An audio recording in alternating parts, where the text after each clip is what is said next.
for slipping some time with me today. In this episode, we're going to talk about something on these new Rangers. As you can probably may have guessed from the little intro I had there of what the problem is. So on these Rangers, you actually can't get the little shock that stops this from dropping. Now, it's not even an option you can get. Just doesn't exist. It's really weird when all the competition has it pretty much. Don't know why you can't get it. But what's even more interesting is Ford, in their after post dealer or whatever they call it, installations, which is actually a Ford part number, sells this. And it's right from their Ford accessories area. Website, dealer, wherever you get it. It's a DZ part though. It's interesting. It's a DZ43206 made for the 2019 and up Ford Ranger. This is a 2021. So I'm going to install this and show you the difference.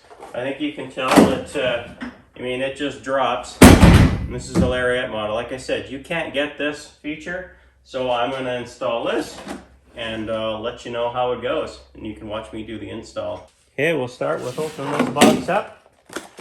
Looks like it's one of those handy dandy seal things as usual. Basically, it's just a little shock, strut, whatever you want to call this. I'm going to try and open it up. I think I'll use a knife here.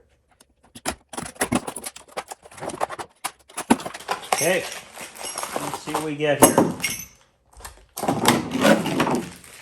We got our little tailgate assist and some hardware. Cut that open.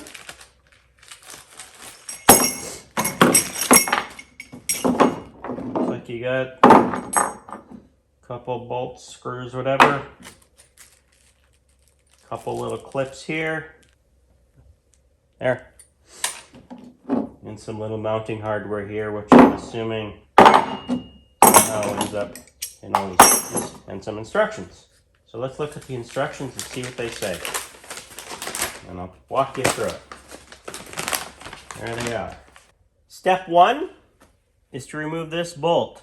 And it looks like on this side too for some reason. And it uses a T50, a Torx 50, and it says definitely don't move the front bolt. Well, that's fine. We'll remove this one.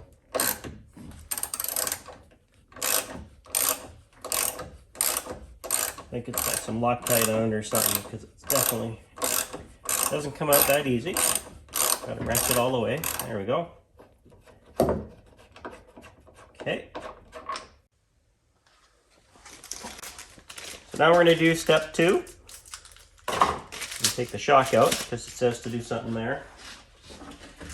And it says install the lower part of the shock onto the lower ball mount, which is called this. So it looks like the lower part, which is this guy, the bottom end here. It says to stick it in there. All right, done. Just like that, I guess. Next step, it says take the supplied bolt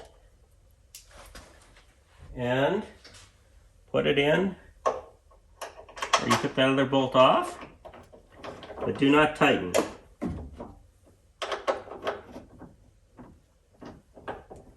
We'll do our best. We'll just leave it there. I think I know what's going to happen here. I'm just going to, it's got some Loctite on it, I noticed, so let's do this. A little tighter. Step 4 says remove the front bolt now. So we're going to do that next.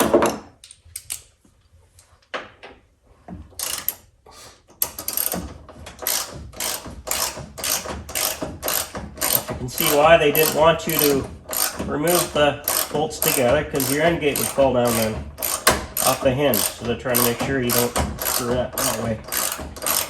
Take that bolt out. These are nicely painted, aren't they? Okay, I bet you I know what the next step is, but I'll read it in case. The next step is step 4. Remove the front bolt and install a supplied flathead bolt through the bracket into the hole. Fully tighten the bolts using an M6 Allen wrench, which I'm using Allen wrench because I have a socket. So I guess that's what we do next is throw this on here. This is tighten it up when you do it too, so we'll do that. There we go. So put these bolts in just to tighten them up. We shall do that.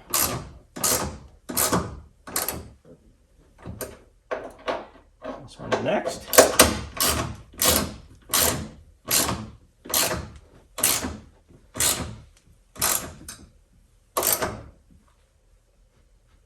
Next step is to remove this. Basically the holder for the end gate. There we go.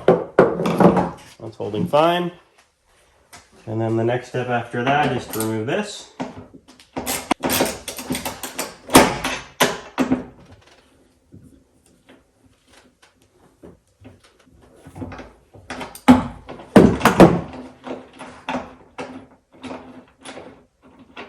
Okay, this is definitely a simple install, so it's going to take the second plate that comes with it, and you just put that in, and then you put this bolt back in.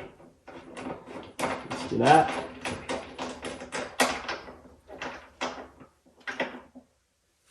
It's funny it doesn't have an extra bolt to hold it, but it doesn't seem to.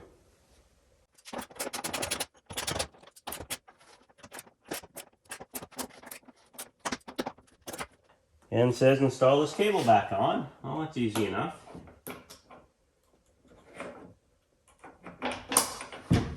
That's back in.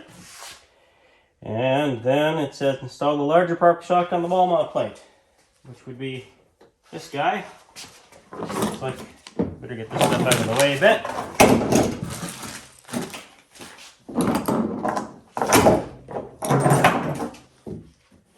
And we'll put this back in.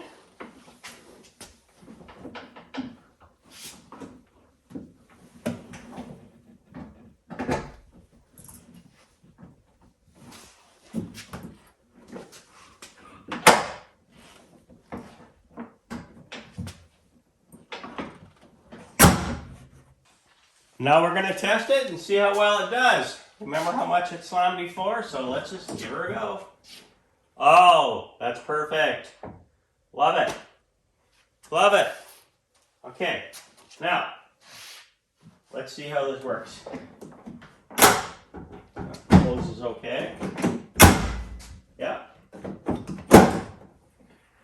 Seems like everything goes in where it's supposed to. Yeah. That goes in where it's supposed to. Okay. Oh, that's much better. Aces. I'll show you something I was concerned about. I was worried about this cable. You see it how it tucks in? Because now that that's overlapping, if there was enough room. But if you look, it actually does do okay there. And you can shut it that way. So we are good to go there.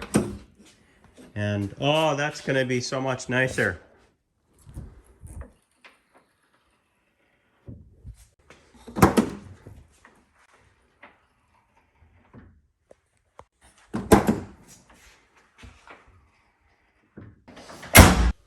And there you have it. I put that in. Again, I don't know why Ford wouldn't have installed this or had it as an option at least. They should just put it in. Honestly, I don't even know what it cost. $50 for that thing, and it is a world of difference. So happy I got it.